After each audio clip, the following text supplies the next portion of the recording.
Structure, Sign, and Play in the Discourse of the Human Sciences by Jacques Derrida. Perhaps something has occurred in the history of the concept of structure that could be called an event. If this loaded word did not entail a meaning which it is precisely the function of structural or structuralist thought to reduce or to suspect. But let me use the term event anyway, employing it with caution and as if in quotation marks. In this sense, this event will have the exterior form of a rupture and a redoubling. It would be easy enough to show that the concept of structure and even the word structure itself are as old as the episteme.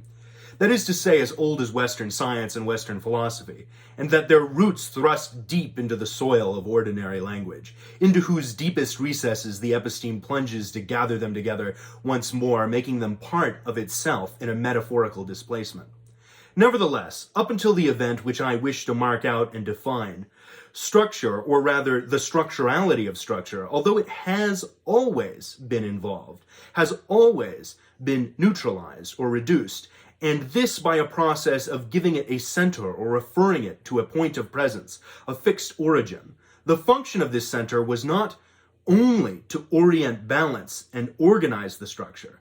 One cannot, in fact, conceive of an unorganized structure, but above all, to make sure that the organizing principle of the structure would limit what we might call the free play of the structure.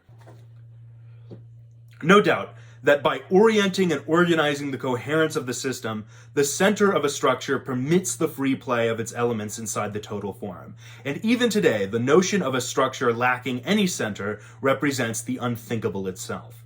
Nevertheless, the center also closes off the free play it opens up and makes possible. Qua center, it is the point at which the substitution of contents, elements, or terms is no longer possible. At the center, the permutation or the transformation of elements, which may of course be structures enclosed within a structure, is forbidden. At least this permutation has always remained interdicted. I use this word deliberately. Thus, it has always been thought that the center, which is by definition unique, constituted that very thing within a structure which governs the structure while escaping structurality. This is why the classical thought concerning structure could say that the center is paradoxically within the structure and outside it. The center is at the center of the totality, and yet since the center does not belong to the totality, is not part of the totality has its center elsewhere. The center is not the center. The concept of centered structure, although it represents coherence itself, the condition of the episteme as philosophy or science, is contradictorily coherent.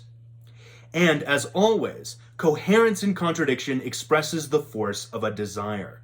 The concept of centered structure is in fact the concept of a free play based on a fundamental ground. A free play which is constituted upon a fundamental immobility and a reassuring certitude, which is itself beyond the reach of the free play. With this, certitude anxiety can be mastered. For anxiety is invariably the result of a certain mode of being implicated in the game, of being caught by the game, of being, as it were, from the very beginning at stake in the game. From the basis of what we therefore call the center, and which, because it can be either inside or outside, is as readily called the origin as the end, as readily arche as telos. The repetitions, the substitutions, the transformations, and the permutations are always taken from a history of meaning. That is, a history, period, whose origin may always be revealed or whose end may always be anticipated in the form of presence. This is why one could perhaps say that the movement of any archaeology, like that of any eschatology, is an accomplice of this reduction of the structurality of structure, and always attempts to conceive of structure from the basis of a full presence which is out of play. If this is so, the whole history of the concept of structure, before the rupture I spoke of, must be thought of as a series of substitutions of center for center, as a linked chain of determinations of the center.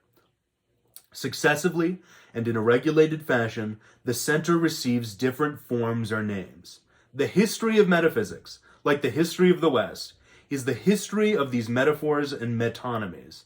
Its matrix, if you will pardon me for demonstrating so little and for being so elliptical in order to bring me more quickly to my principal theme, is the determination of being as presence in all senses of this word. It would be possible to show that all the names related to fundamentals, to principles, or to the center have always designated the constant of a presence. Eidos, arche, telos, energia, ousia, energy, existence, substance, subject. Aletheia, transcendentiality, consciousness or conscience, God, man, and so forth.